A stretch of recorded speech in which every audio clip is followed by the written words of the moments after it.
we fix our schools? That's a question that CNN has been asking all week long. Critics say the nation's heavy reliance on standardized testing and a culture of competition at all costs is producing a generation of burned out, unmotivated students. A new documentary called Race to Nowhere focuses attention on this relentless pressure to succeed. Here's an excerpt. High school is about learning how to pass tests. You try to stuff as much information into your brain as possible, and as soon as you're done with it, out it goes. You start out in like kindergarten. You have to get into the top schools. You have to take tests and do interviews to get into public high schools. And then AP, and then a four-year college. If I don't get into college, my mindset is basically like, I'm screwed. And then graduate school. Now, how are you going to get into top-tier medical school or law school? And then what? People get caught up in this like race to nowhere.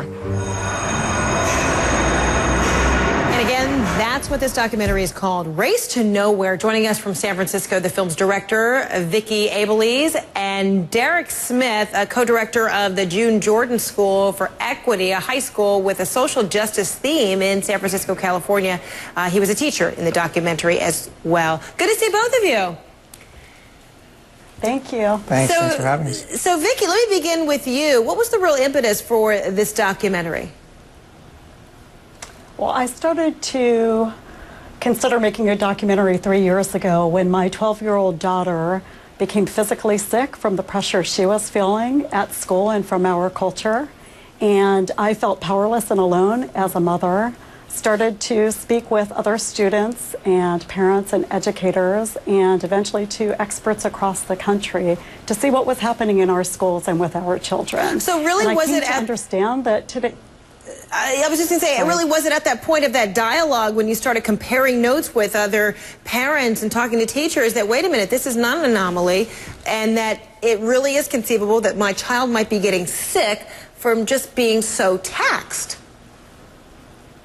That's right. I think that what we have here is an epidemic of unhealthy, disengaged, unprepared kids trying to manage an extreme.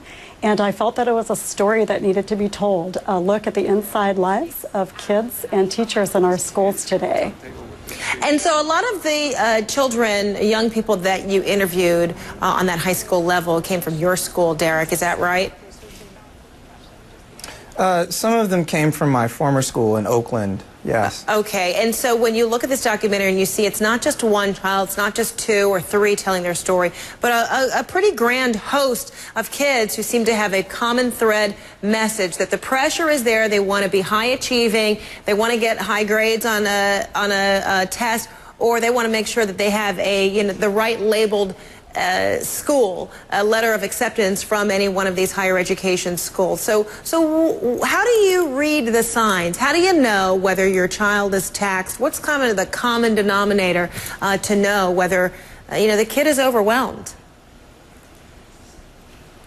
So, yeah, go ahead, Vicki. No, I was just going to say, as a mother, I think that it's really important that we talk to and listen to our kids. I would encourage everyone to bring their kids to screenings of the film Race to Nowhere and open up a dialogue so that we can start to begin to understand how our kids experience, both in school and in our broader culture, the extracurricular activities, our 24-hour-a-day, 7-day-a-week culture is impacting them. And I think it's really important that parents start to understand the signs of depression and know that it's not always easy to tell when your child is struggling.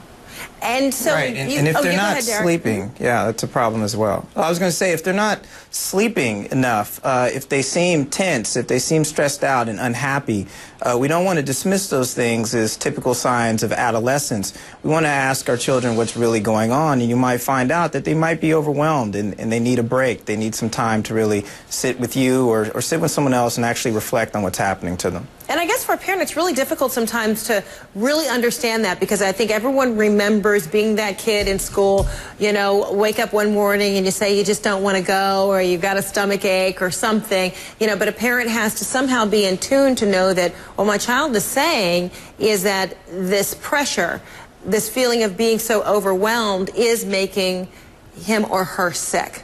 That's hard to do, Derek.